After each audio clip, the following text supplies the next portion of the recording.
Hello everyone, आज हम बात करने वाले हैं बीडीटीएच के एक नए एपिसोड की। जैसा कि पिछले एपिसोड में हमने देखा है कि जिया जो होती है वो उसकी दुई की सॉलिड फॉर्म में हो जाती है और एक क्रिस्टल में कैद हो जाती है। इसके लिए एल्डर हीकिंग जो होते हैं जियान को एंशिएंट ड्रैगन आइलैंड में लेके आ जाते हैं। अब एपिसोड की शुरुआत में हमें दिखाया जाता है जियान जो होता है वो किंगलिंग को एंशिएंट हेवनली टूम में ट्रेनिंग करने के लिए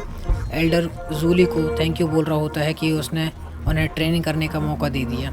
इसके साथ ही एल्डर जूली जियान को बताते हैं कि जिया जो है वो हमारे लिए बहुत इम्पोर्टेंट है, क्योंकि एक वही है जो पूरे एंशिएंट वर्ल्ड ड्रैगन में सबसे प्योरेस्ट रॉयल ब्लड लाइन को पोजेस करती है। उसके साथ ही एक वही है जो पूरे ड्रैगन आइलैंड को एक साथ यूनाइट कर सकती है। तभी जियान को एक आवाज़ सुनाई देती है, जिसकी वजह से जियान उस साइड देखता है और उस बहुत ज़्यादा हैरानी के साथ कहता है ये तो आप हैं, और ये कोई और नहीं बल्कि लोहे की तलवार होते हैं। जिन्हें देखकर जियान बहुत ज़्यादा हैरान होता है और उसे याद आता है किस तरह से टीचर की रेस्क्यू मिशन में उन्होंने उन्हें बचाने के लिए अपने आप को सेल्फ डिस्ट्रक्ट तक कर दिया था।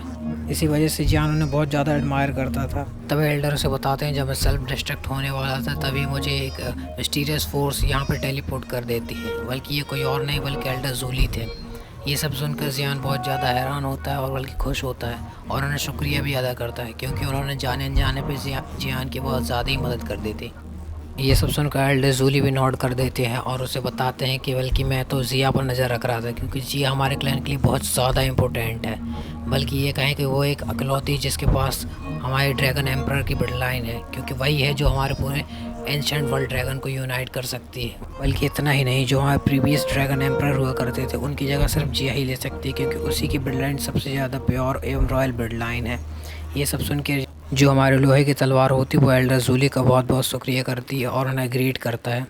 तभी हमारा जियान भी उनकी तरफ मुड़ता है और उन्हें ग्रीट करता है, क्योंकि उन्होंने जाने जाने पे ही उनकी मदद की है, और बोलता है कि मैं पूरी कोशिश करूँगा जिया को पूर्णतः ठीक करने के लिए। एल्डर जूली भी ये सब देख कर उसे 5 ब्लड की बूंदें देते हैं और बोलते हैं ये हमारे एंशिएंट वर्ल्ड ड्रैगन की ब्लड की बूंद है, ये शायद तुम्हारी मदद करे, क्योंकि जब तुम रिफाइन करोगे तुम्हारी दुई की बहुत ज़्यादा ही ख़त्म हो जाएगी, और ये बूंद खून की बूंदें तुम्हें अपने दुई को रेफ़र करने में बहुत ज़्यादा ही हेल्प करेगी। और ये खून की बूंदें सिर्फ तुम्हारी दुई की कोई रेफ़र नहीं कर पाएगी, तुम्हारी बॉडी को भी टेम्पर करेगी, जिसकी वजह से तुम्हारी बॉडी भी बहुत ज़्यादा ताकतवर बन जाएगी। ये सब देख के जियान बिना हिचकिचाए वो खून की बूंद एक्सेप्ट करता है और उन्हें थैंक यू बोलता है और बोलता है मैं अपनी तरफ से पूरी कोशिश करूँगा। तभी एल्डर जी किंग और लोहे की तलवार की तरफ देखते हैं और बोलते हैं कि आप दोनों भी जाइए और आज से ईस्टर्न ड्रैगन आइलैंड को अलर्ट पोजीशन पर रख दीजिए, ताकि किसी भी प्रकार का कोई डिस्टर्बेंस ना हो सके, जिसकी वजह से दोस्त जियान को डिस्टर्ब हो और उसकी रिफाइनमेंट में किसी भी प्रकार का दिक्कत हो। इसके थोड़ी देर बाद का सीन दिखाया जाता है जहाँ सब लोग यहाँ से चले जाते हैं और फिर जियान का दिखाया जाता है जो कि रिफाइनिंग के लिए तैयार होता है और फिर अपनी